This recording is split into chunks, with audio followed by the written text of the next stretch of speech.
Hello, dear starshines. Welcome, welcome, welcome. I made it here finally. Sorry, I was a little bit late hopping on today. Welcome, everybody, to the Lunchtime Chats. For those of you who are new, my name is Christina, and I am a acceleration expert. And we are here to talk about those topics and issues that are significant for us star seeds, way showers, and new paradigm visionaries. We have abilities, capacities that are not embraced by our larger human family, and therefore we have very unique perspectives to the current events that are going on and the daily challenges that we all face. And I am here to give, to the best of my ability, a liberated perspective to these pieces, to these challenges, and help us with these perceptions so we can move forward into the new paradigm with sovereignty, with freedom, with personal liberation. So welcome, welcome, welcome. I'll give everybody a second to get on board. I was a little late getting here, so it will take a minute for people to get the notice and to hop on. I know your guys' time, energy, and attention is precious, precious, precious. And I really do feel so much gratitude for you guys who participate live and those of you who listen to the recording, of course, but especially the live participation, because you guys help me, be in the focus, be in the field, and say what it is that needs said, and bring forward what it is that needs to be brought forward, so we can walk this walk with more grace, more dignity, with more passion, compassion. So thank you, thank you, thank you guys for being here so consistently every week. There's a lot going on. There is an eclipse today, and there's it's an interesting eclipse. Some people call it a hybrid eclipse, and this is what Ray Ellen, our resident astrologer at Light Body Academy, calls it. And then there's some people are calling this a black moon eclipse. I'm going to go into why it's considered a black moon, potentially. And then I also want to talk about Pluto and the role of Pluto in our lives. And the role of the moon in our consciousness unfoldment, because that too has also been up lately, especially in some conversations that I had just yesterday. So let me first address the moon, okay? Because I get a lot of questions about the moon, especially in last year, year before, because we were working a lot with the ant people, and there was the whole idea that I still work with the ant people, but I'm not bringing it forward vocally. It doesn't need to be in this way. And there was a lot of controversy around the statement that our moon is a hyperdimensional construct. It's like you maybe can call it a ship of some sort. And that really rubbed some traditional minded folks not so well. It didn't really rub them in a good way. And that's because there's a understanding, a teaching, a perspective, a relationship that the moon is sacred. And that it has a beloved connection with us. And I'm not saying that's not true, but I really want to talk about, just because something is a construct doesn't mean that it doesn't have sacredness. Just because something was made by a man or an ET or a being interdimensionally or an ant person or whatever does not mean their creation is not sacred. Okay. Yes, I'll get to that about Pluto. I definitely want to dive into the Pluto energy, because that's big time right now, right? Integrity, I would say, is the tool to navigate the Plutonian energies for sure. Dear Maroslav is saying Pluto is all about integrity, right? Yeah. Pluto, integrity is the way to navigate the underworlds, navigate the energies of Pluto. For me, Pluto has a lot to do with death, dying, underworlds, also occult mastery. So it has a little bit of overlap with Jupiter. Anyway, let me finish going on to the moon piece, because this is important, because there are folks who are woke to these other narratives about the moon being construct, about it being hijacked and all this stuff, which is true. But also, this is only a few layers within the many layers of what the moon offers our consciousness on this planet. Okay, so there's a story, an ancient story, that a Palladian by the name of Diana Yes, the same goddess Diana that's in our pantheon of Greek mythology, that she brought the moon to this planet to help stabilize the consciousness after a great cataclysm. There was a major catastrophe, and the collective fields of consciousness and the earth herself became unstable, and the moon was brought in to help stabilize her. Okay. And this goes back to the destruction of Meldek during those times. So we're talking many, many, many hundreds of thousands, if not millions of years ago. It really depends on what perspective of time you're looking at, because depending on what dimensional layer your perception is on, that's going to give you a different timeline.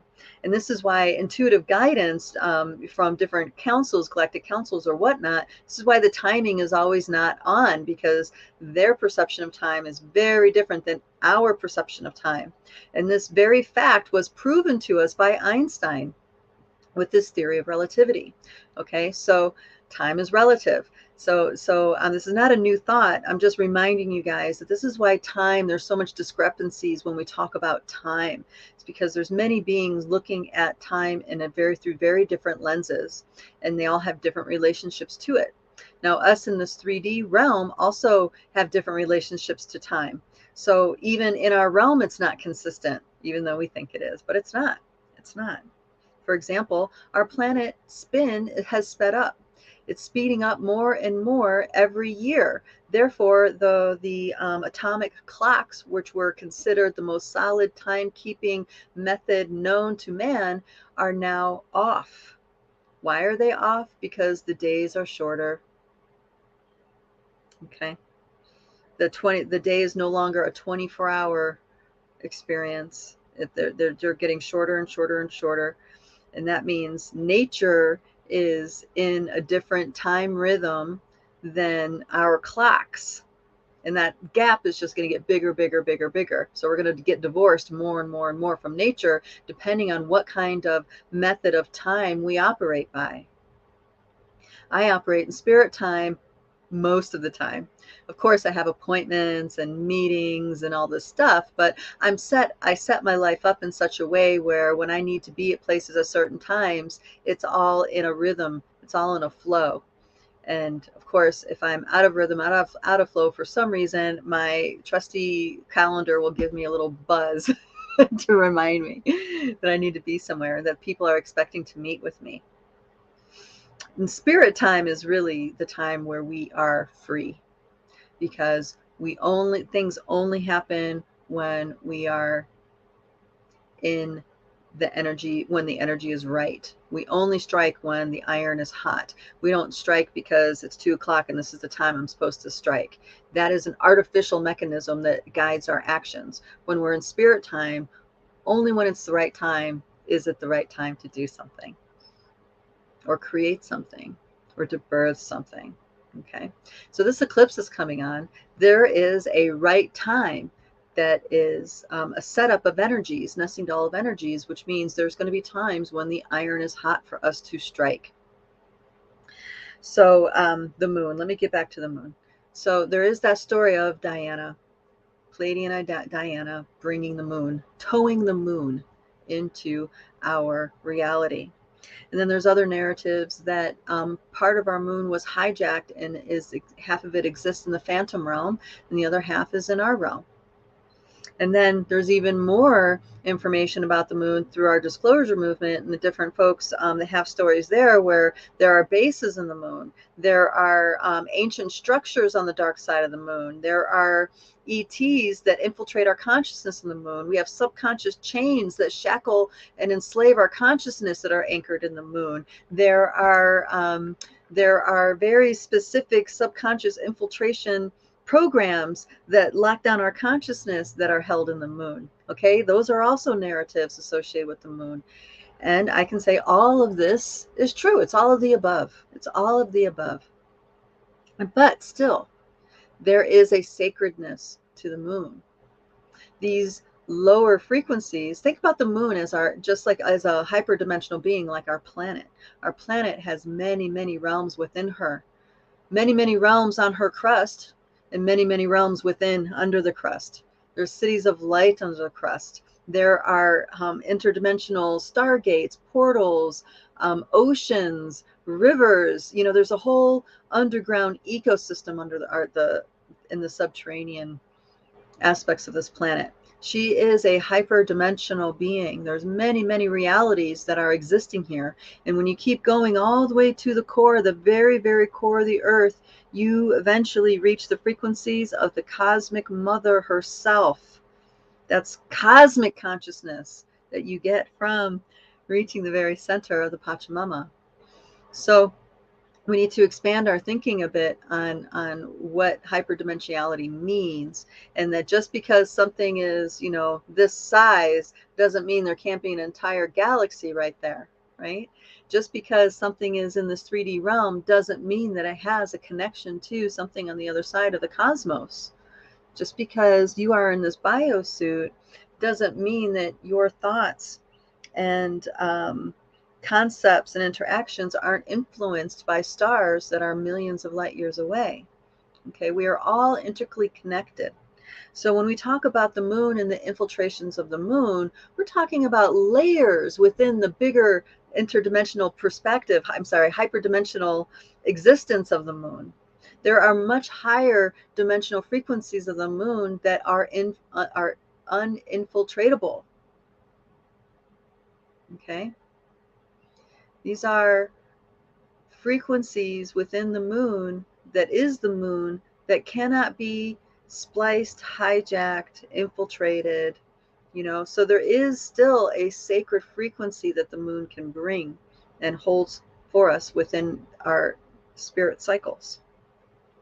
So this is one of those things that I talk about when you go into belief systems, things that lock us down to right or wrong.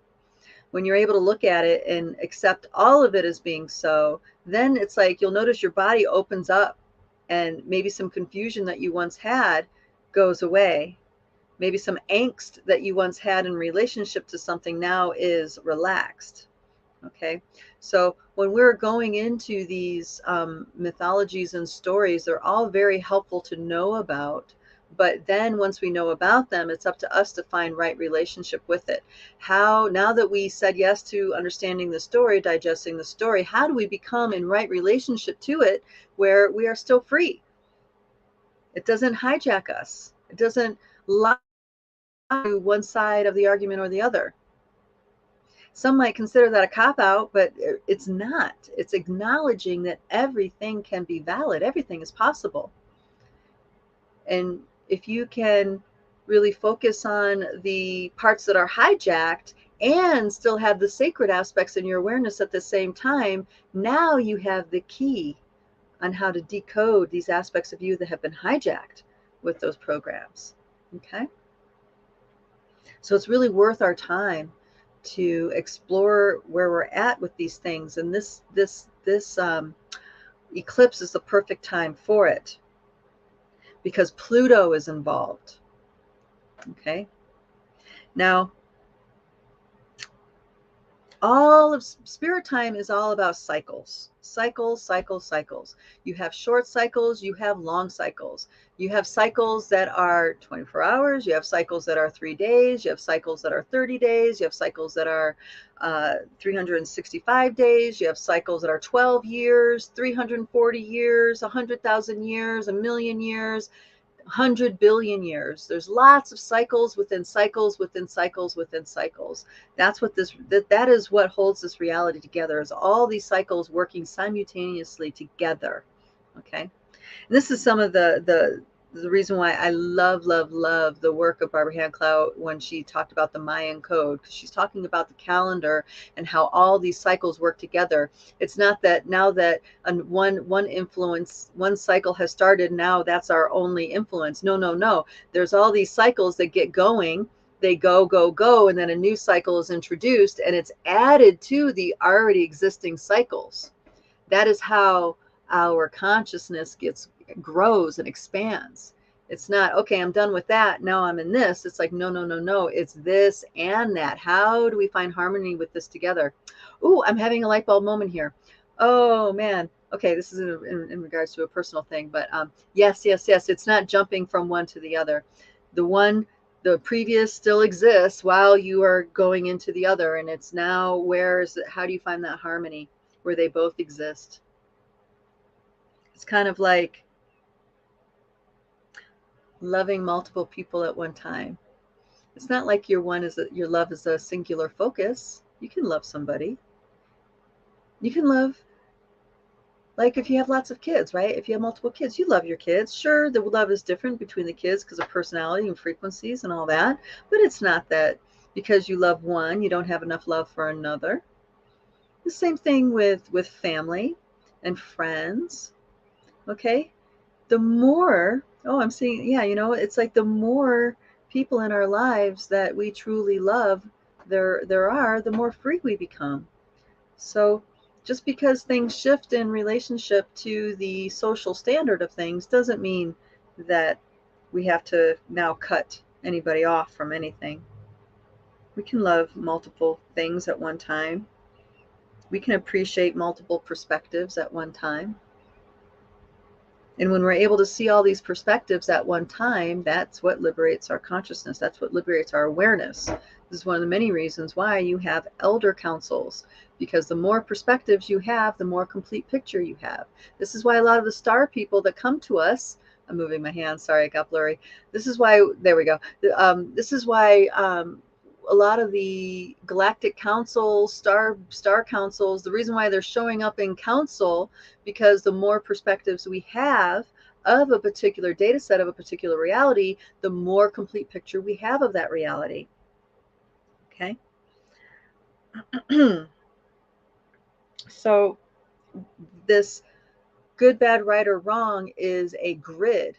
It's a polarity grid that's overlaid our natural flow of consciousness, and it locks us into perspectives, and it shuts down our awareness. It shuts down our ability to expand our consciousness. This grid. It's highly polarized. It's really, really polarized right now because the forces that be want us distracted as much as possible. But Pluto's on the scene, so there's only so far they can go with that. They only go as far as what we are willing to collude. And that's the big piece. It's what we are willing to collude. How do we collude? I'm going to get to that. Okay, so I talked about the moon and the different layers of the moon. Don't throw the baby out with the bathwater. There are aspects of the moon that are really worth maintaining an integral relationship with. And of course, you can use those perspectives to decouple, unhook yourself from the control systems, to unplug yourself from the different control systems that the other hijacked aspects have, right? So Pluto, this eclipse is exactly conjunct Pluto. It's a combust degree, which means it's less than 1 degree apart. I don't know if you guys realize this about astrology, but there's orbs. So say you have a celestial body that's at 29 degrees, or let's use better, that's at 20 degrees. If you have an aspect that's within 5 to 10 degrees of that number, it's considered aspected. So if you have a 20 degrees sun and a 28 degrees Mars, that's considered aspected. Okay, whether it be trine or square or whatever. But when you have planets that have a very tiny, tiny orb degree, this is where the term combust comes in. And when it's less than 1 degree separate from each other, which is a really powerful focused punch, that's what's happening right now with our Pluto moon square. So we know something's coming, though we can't see it. We know to prepare for something, though we don't know exactly what it is we're preparing for. Okay. Pluto, for me, is the underworld, but it's also death, transformation. As Miroslav pointed out, integrity is an important factor within working with Mars. And that's because, for me, that's because of the death frequency. When you bring death into the scenario, it snaps us out of our BS very quickly. All of a sudden, we are focused only on what's important, and everything else falls to the wayside. This is why humanity The best aspect of humanity comes out in a crisis, after a disaster, after a catastrophe. The most beautiful aspects of humanity come out because we're woken up out of the programs, out of the BS, and death is in front of us. And therefore, it elicits absolute integrity from within us. And this is how we navigate. This is how we navigate this eclipse. Focusing on what is truly important. What is absolutely, without a doubt, the most important thing for your bandwidth to be working towards. There is no spreading yourself thin. It's what you want, focused, narrowed, hitting the bullseye, and nothing else will do. So you'll know it. You'll know it when you hit it, because all of a sudden everything will just feel right. Okay? Even chaos all around you, all of a sudden it'll just feel right, and everything will just click into alignment. You know, when we have this feeling of scatteredness, messiness, maybe some anxiety, unease feeling, when we have all this stuff going on, it's because we're not in integrity within ourselves. We're in the bandwidth of the games, of the dramas, of the distractions. So this eclipse is that moment to pull yourself back from all that and really get in alignment with what is your truth. What is the real truth? If you were to die tomorrow, what is the most important thing for you to focus on? And that's the quality that Pluto brings. Pluto also brings the promise of transformation. So as you align to the most important thing to you, to your heart, your soul, you transform. You transform yourself into a frequency, into a consciousness that is more integrous with who you are. You become more authentic. You actually become more powerful too as a manifester. That's hitting on the point that I was starting to get to earlier. We're going to get back to that. So the temptation of distraction is very, very, very strong. The things that satisfy our ego driver are very tempting, especially if you're someone who likes to be right.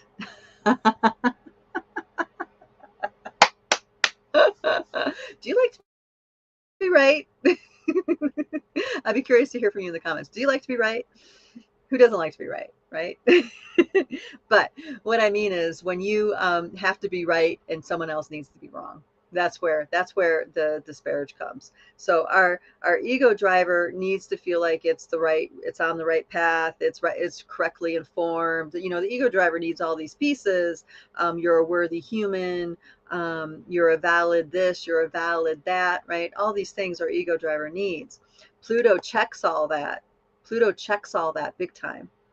And one of the metaphors that I saw coming out as far as distraction goes and the programs of distractions is the discussion about the kind of moon this is, the hybrid moon, the black moon, right? The what kind of eclipse this is.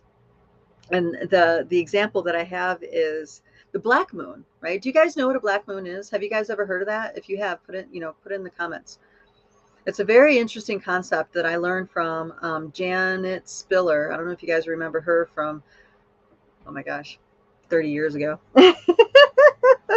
She had this really great book called New Moon Astrology, and it was all about pretty much the themes of the new moons and how to align your creations with the natural rhythms of the moon. And in that book, she introduced this idea of a black moon, which is one of the most powerful new moons you can place intentions with. So here's another layer of why this eclipse packs such a punch. It's not only less than 1 degree square from Pluto, but it's also a black moon. Now, according to human man man-made time, this is not a black moon. In man-made time, a black moon is when you have a new moon that happens twice in 1 month. That means each new moon can be in a different sign. Okay, that's man-made time. But when you go according to spiritual time, cosmic cycle time, and you're looking at the zodiac, black moon is when you have 2 new moons within the same sign. And that's what this new moon is. It is a second new moon in Aries. Okay, we already had the first new moon in Aries last month. And that's, spring, plant your seeds, everything's bursting with life, about to burst open with life and burst open with its potential, blah, blah, blah, blah, blah. And now we have yet another, even more potent round of that today. Okay, so it's 20, I think it was at 29 degrees Aries. I might have the degree a little bit off, but it's in the late 20s because there's only 30 degrees in each sign, right? So this means that these are more mature seeds that we're planting, as in ones that have a lot more seasoning to them, a lot more personal cultivation to pull them from your creative nature to plant them. So depending on what kind of time you operate on is going to depend on what part of your relationship to this new moon is going to be. Is it the black moon relationship, really powerful punch on spirit time, or is it man-made time that's more accurate for you? In this case, this is just a new moon in April. That's an eclipse. So the reason why I'm talking about this is because of that distraction, deflection. I'm right, you're wrong. This is my way of thinking, and that's your way of thinking. And rather than, you know what I mean? And there's like this connotation that one is better than the other. And what I want to invite you guys into is that you can let them both be right, or you can just go with what really resonates for you at the time. Because really, what you believed and thought was the truth yesterday, you are not committed to that today, or even a minute from now, or even a second from now. Just because you were in a frame of mind in the past somewhere about something in relationships to something does not mean you have to carry that forward. Like there's anything wrong with you if you just completely change your mind and attitude right then and there because you had a dawning. Okay? You really can be that free. And people might call that flaky, but no, that's not it at all. That's being present with what is and letting what is inform you to what the truth is in that moment. That's powerful. That's a powerful human right there. That's a flexible, free human right there. You're not obligated to these things of the past, these structures that you bought into, these structures that you liked, that worked for you. New thought can be liberating. But unfortunately, the way we're trained, new thought oftentimes creates a crisis of faith, because now we have to, question everything we ever believed in our life, which is the point of the new thought, in my opinion. Okay, so let's go back to Pluto. So Pluto, death, dying, underworlds. So there's been a lot of solar flare activity this year, as you guys know. There's been almost daily solar flares, plasma ejections. There was the largest gamma burst that this part of the galaxy has ever seen in millions of years that's happened this year. Okay. The entire Milky Way galaxy was impacted by this gamma burst. All of this is preparing us, is purifying us. So these veils are lifting. Humans are blind and asleep, and only a few of us really understand what's going on. And even that is a truncated understanding. And then we have all these solar flares cleaning things up, passing through the more subtle layers of our light body, the more subtle layers of our rishi bodies and all these different multidimensional aspects of our beingness. I like to call it our snowflake aspects because everyone is a unique energy signature on those levels. What I'm sensing that, you know, these solar flares and gamma bursts and other radiation waves are purifying that snowflake, that snowflake aspects, interdimensional snowflake aspects of us. Because as these veils lift, lift, and lift, and lift, we have more available to us once the blinders come off. And this eclipse with Pluto in the position that it's in is a major player to us taking those blinders off. And it's not taking the blinders off, going from one falsehood to another. It's waking up to the truth on a very deep level and letting go of the noise, letting go of the distractions of false values that we thought were true, right? So this is a very potent moment for us to take hold, and we need to do it. Because here's the thing, and I've said this many times, I'm going to say it again, this also came up in Dream Lab yesterday. You either pick up the mantle and own your responsibility to dream your world into being, to take the responsibility of envisioning and dreaming your world, your reality into being, or you are going to be doomed to be living out the collective nightmare. You are going to be doomed to having to deal with whatever's handed to you. Do you want that? I don't want that. This Pluto aspect is challenging us in a major way to focus on what is important to us, to focus on really what is the truth for you, what is the reality you want to have, and put your energy and focus into that instead of, oh my gosh, this is happening, I'm not going to have any money. Oh my gosh, this is happening, we're not going to have any food. Oh my gosh, this is happening, we're going to go to war and there's going to be a bomb. Oh my gosh, this is happening, right? Yes, that might all be happening, but remember, we're hyperdimensional reality here. If we put our bandwidth into that, whether we're for it, against it, whatever, we are putting our bandwidth into co-creating that. If we focused our bandwidth on what exactly is important to our heart, our soul, our very beingness, and put our energy into that, others will join us in that and will become that much more strong. So now we have a zone of the reality that's true to what we want. And this is the zone that the pachamama, that the Milky Way galaxy, that the stars in the sky are colluding with us to continue to create. This zone right here, what we create, what we envision, what we want, what we choose, okay? All this other stuff will implode on itself.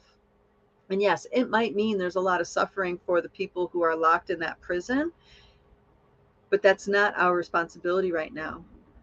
Our responsibility, because of this aspect, is to hold true to our vision. What is it we want, and go after it full speed.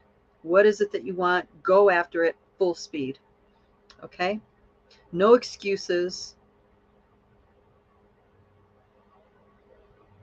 No hemming and hawing. Once you know what you want, go for it. This is also a time to really transcend those programs where aspects of the moon has been hijacked. Okay? Because those aspects that have been hijacked distract us. They disempower us.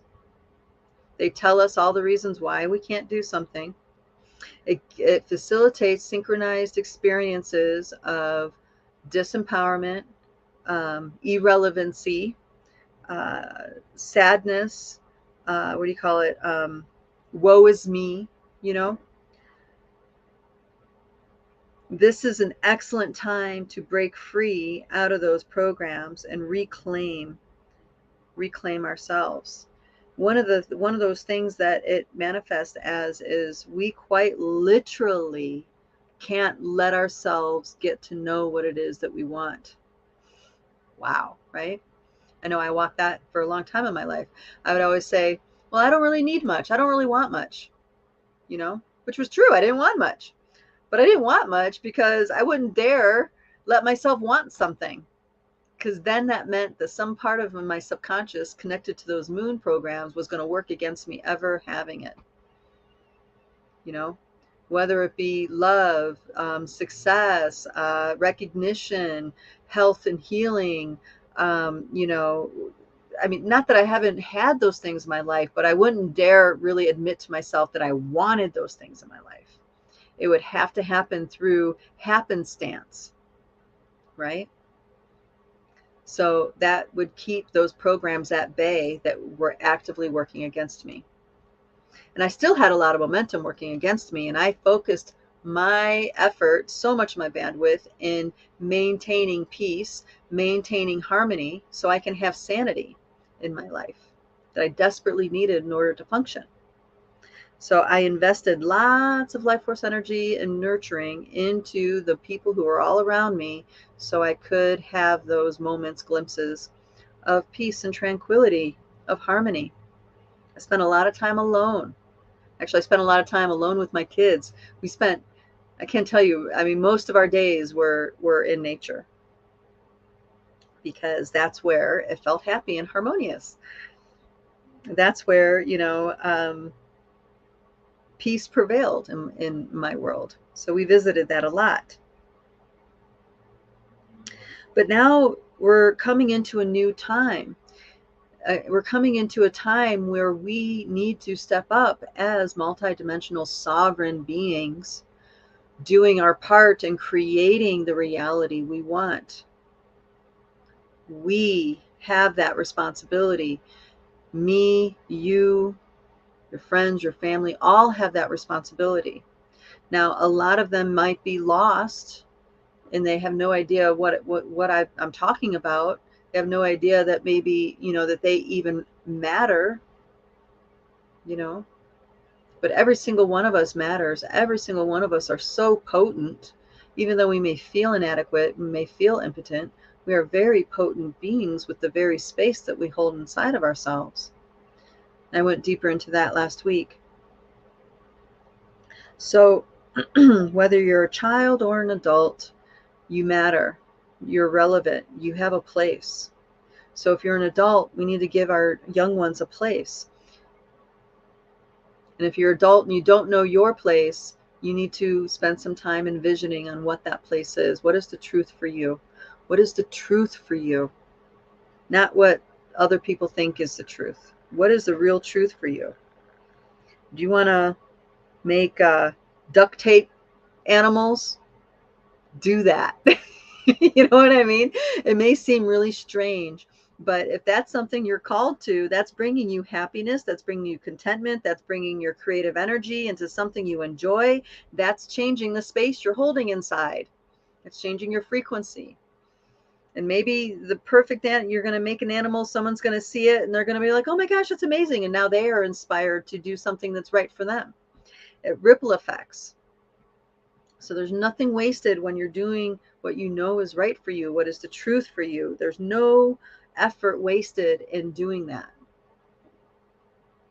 What's wasted is, wasting time, I don't know, TV, video games, Netflix, wasting time being mad with politics, being frustrated with the narrative.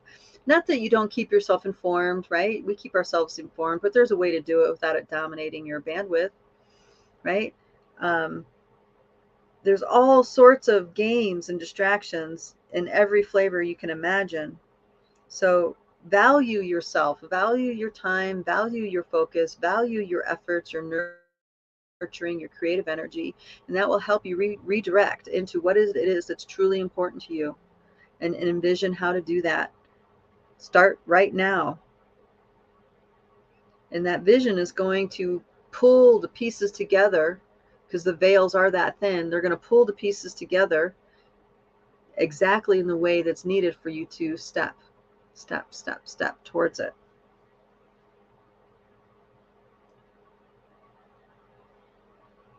So for those of you who are in fire signs, late degree fire signs, I'd say 25 let's see, yeah, 25 to 30 degree fire signs. This is an extra powerful eclipse for you, because this eclipse is trining your sun.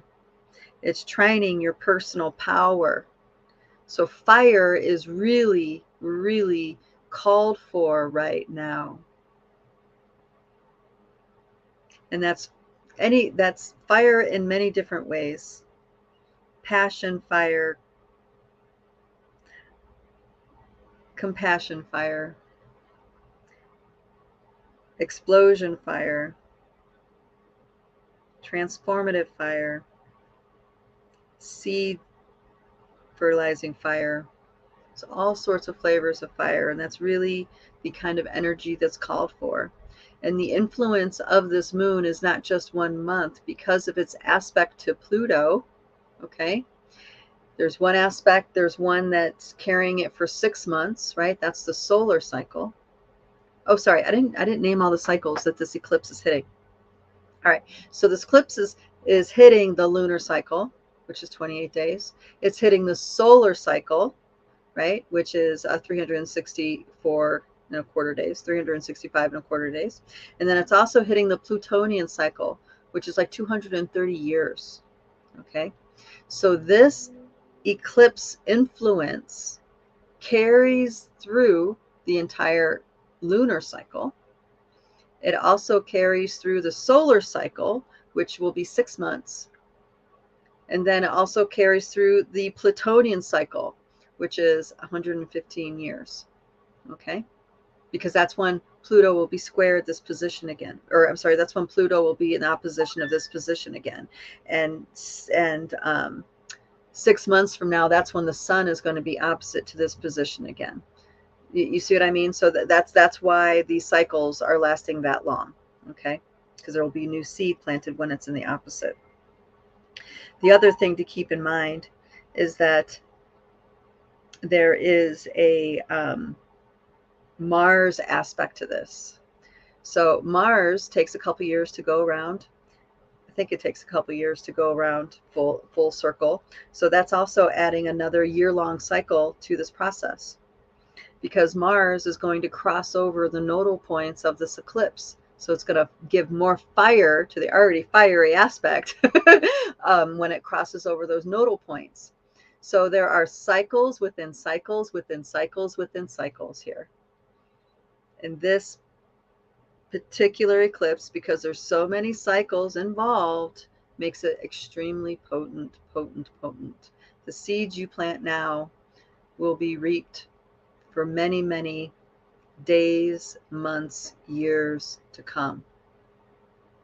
So that means also the powers that be are taking advantage of this cycle as well. And believe me, they have stuff that they want to plant. You guys know that. Many of you are already seeing it in dreamtime. And remember, dreamtime is very, very, very potent. It's not just a dream. You are experiencing the collective field in dreamtime. And if you're able to bust past the field, you're actually able to connect directly with your spirit and download probabilities from dreamtime. But what a lot of people are seeing in this collective field in dreamtime is chaos, is the breakdown of systems. There's a really, you guys remember, this, my old timers will know this. Do you guys remember Clash of the Titans? I think that was in 85 that came out. 85, 84, something like that. Clash of the Titans. You know, so, and there was a remake later on, I think in the in the early 2010s maybe. But here's what's really interesting about those movies. And there's other movies that talk about this too. But that particular movie showed a major tell. A major tell. Okay?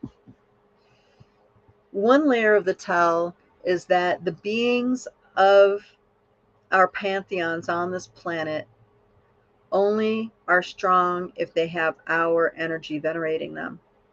Okay? And that was expressed in a few different scenes in those movies. One of them by Poseidon and Zeus saying that they don't have the strength that they used to have because people don't believe anymore, right? And then Diana, the goddess Diana, when they wanted to influence humanity, the goddess Diana was enlisted to give her prophets and seers the dreams. Prophets and seers are given dreams of information, so they are installing prophecy, so to speak, through dream time. Okay, now fast forward many thousands of years, because we have definitely a different relationship to deity these days, but the game is still the same. They're still influencing the collective field with what they want. They're still planting seeds of their intent in the collective field to influence us. So in our dreams, okay? Yes, I'm saying our dream time is incepted, but you're not without power in that. Why? Because you have your feelings in your dreams. You have the rabbit holes in your dreams. The rabbit holes are the moments in the dream where it is your spirit speaking directly to you, unfiltered. So there are a lot of people in dream time that are seeing the seated agenda in the collective. The seated agenda in the collective is massive financial breakdown. The seated agenda in collective is that there's going to be food shortages. The seated agenda in the collective is that, there's going to be a bomb dropped, likely on the United States, probably by the United States. Anyway, I have a very unique opportunity in my life because I work with dreamers from all around the world. So I get to see the many perspectives of the dreamscape in our dream shares. Okay. So I'm saying this to you guys so you understand that dreams are very, very, very potent, rich sources of information and wisdom. Okay. But you have to track the dreams over time to really get the picture of what's being painted. Okay. I mean, I have prophetic dreams, but I don't take it literal. It's more of the feeling in the dream. And when the feeling in the dream, I'll meet it in the waking world. And I know that that's the dream coming to fruition. That's the information, the energy coming to fruition in my waking world.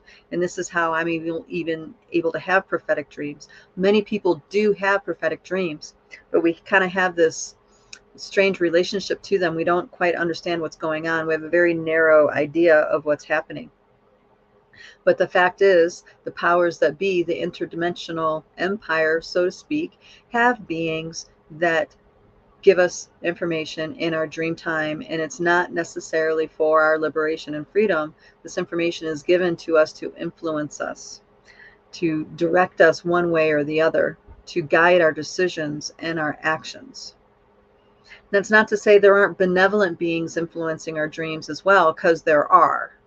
There are, the dreamscape is this vast landscape where lots of activities going on many different levels, human and not.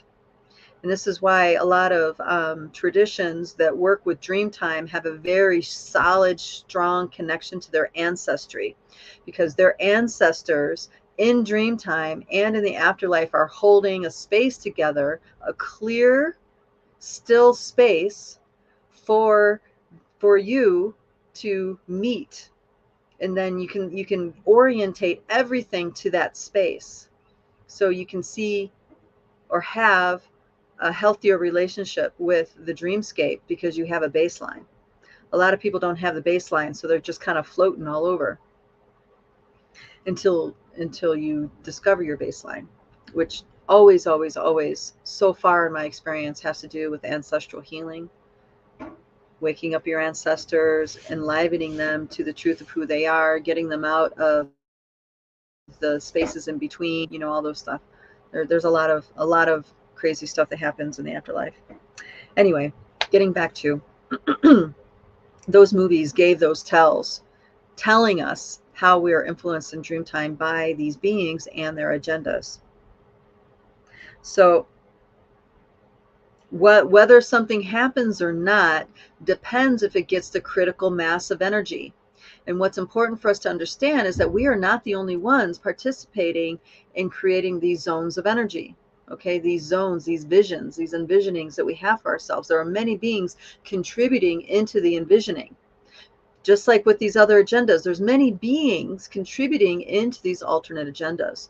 The reason why they're doing that is because they're extracting as much life force energy as possible before the Great Awakening happens, okay? Which is underway right now. It's like a great tidal wave. There are millions upon millions of people on this planet who are awake to who they are on a multidimensional level.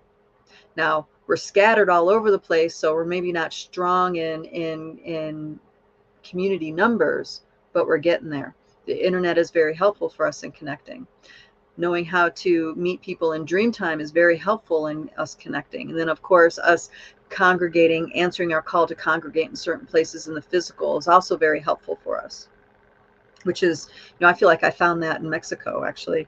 There are people that are very, very harmonic in resonance. They're unique as star seeds, congregating in these physical places. So we have a lot of help with these zones of our envisioning.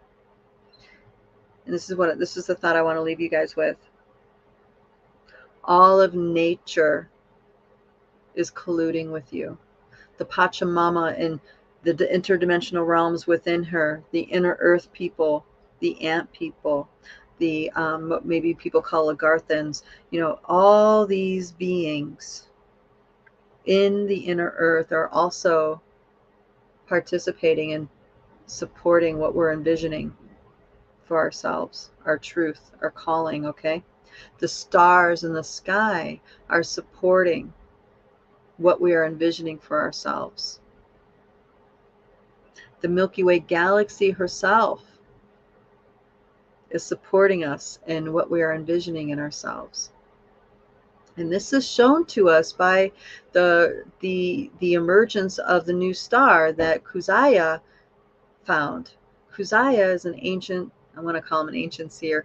He is an ancestral medicine seer from Africa. I believe he's 108 years old. And I shared this several chats ago, and this is from Una Ferguson, which is a Celtic medicine woman. Brilliant woman. I love her work. I really resonate with her. So kind, so humble, sweet, human. Anyway, he talked about there's a new star in the sky, and that this star is the bearer of peace, the bringer of peace, and it was called forward to our skies by our very hearts. Back during the harmonic convergence, I think it was in '86, a collective call was let out by the hearts of humanity. And that star, that bearer of peace, is the answer to that call. So peace will eventually prevail here on this planet. It's just, what does that path look like? I'm telling you right now, the more that you participate, I participate, the more that we stay in alignment with our truth and focus our efforts in our envisioning, our dreaming, it'll be as graceful as it possibly can be. Okay? If we avoid and stay playing in the matrix of this polarity grid distraction game, it's going to be as painful as it needs to be. Okay? So it's up to you, it's up to me, and every single one of us. No one is irrelevant here. Everybody has a role. Everybody matters. Absolutely, 100%. Everybody matters. The space you hold inside of yourself absolutely matters.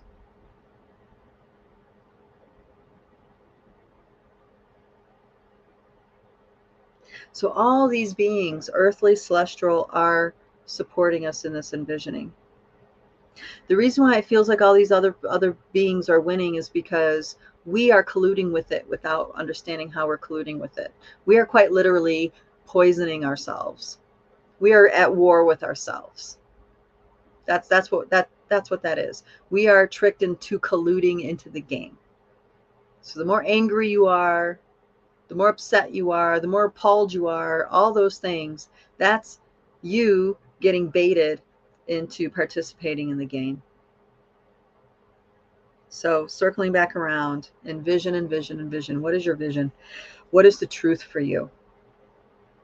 Right now, the next 3 days is the most potent garden for you to plant these seeds right now. This is the most potent garden that you could be planting right now. Because like I said, those cycles are multi-layered. The lunar cycles, the solar cycles, the Plutonian cycles, the Mars cycles, all these cycles are holding the energy of the seeds you plant right now. So make them good. Plant seeds of beauty,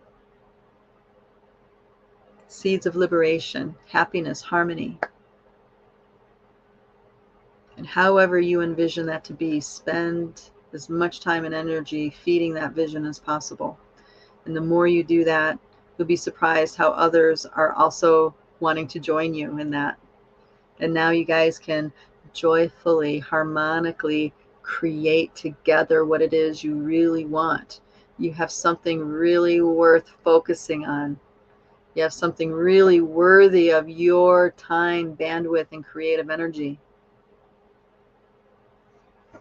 Okay. Well, thank you guys for being here in this conversation. I know I didn't ask a lot of questions for commenting. You guys are probably, I imagine, multitasking. There's not a lot of comments this time around. But if you are interested in learning how to dream the world into being, how to navigate this canopy, how to download the very encodements of the reality you want to create, I encourage you guys to check out our Dreamtime Healing Project. That is at lightbodyacademy.com.